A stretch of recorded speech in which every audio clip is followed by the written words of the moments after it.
హరే కృష్ణ అండి. నేను ముందు వీడియోస్లో కులశేఖర ఆళ్వార్ వారు రచించిన ముకుందమాల శ్లోకాల నుంచి ఒక ముఖ్యమైన శ్లోకాన్ని తీసుకొని వివరించానండి. ఈ శ్లోకంలో కులశేఖర ఆళ్వార్ వారు శ్రీకృష్ణ మహామంత్రం యొక్క 7 మహత్తులను గురించి తెలియజేశారండి. ముందు వీడియోస్లో నేను ఆల్రెడీ 5 మహత్తుల గురించి తెలియజేశాను. అప్పుడు శ్లోకం కూడా చదివి వినిపించానండి. ఇప్పుడు కూడా శ్లోకాన్ని చదువుతాను, ఎందుకంటే కొత్త వాళ్ళు చూసినప్పుడు వాళ్ళకు కూడా అర్థమవుతుందని చెప్పి.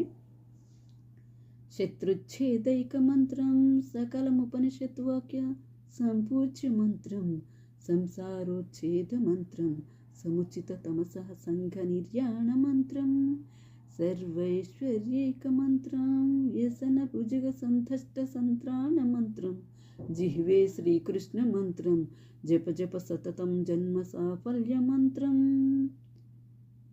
దీనిలో ఉన్న మహత్తులు ఆల్రెడీ ఐదు మహత్తుల గురించి వివరించానండి. ఇప్పుడు 6వ మహత్తు గురించి వివరిస్తాను.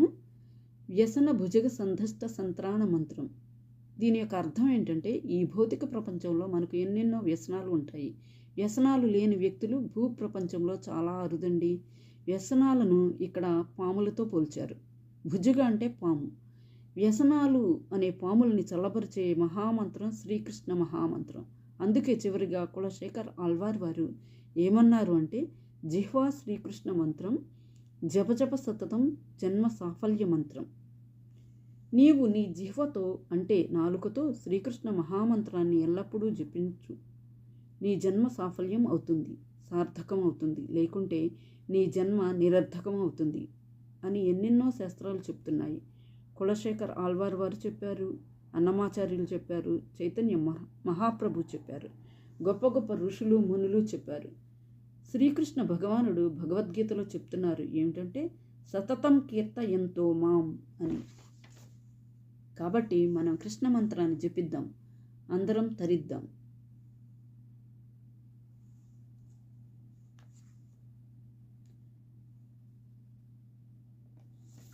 శ్రీకృష్ణ మహామంత్రాన్ని శుద్ధ భక్తితో మనం జపిస్తే నేనే స్వయంగా వారిని చూసుకుంటాను అని భగవంతుడే భగవద్గీతలో ప్రమాణం చేశారండి. ఇదే విధంగా నాకు తెలిసిన సనాతన ధర్మం యొక్క ఆధ్యాత్మిక జ్ఞానాన్ని మీతో షేర్ చేసుకుంటానండి. నా విషయాల ద్వారా అయినా కొంతమందిలో అయినా మార్పు వస్తుందని ఆశిద్దాం. Please like and subscribe my channel. Give me suggestions also. Hare Krishna.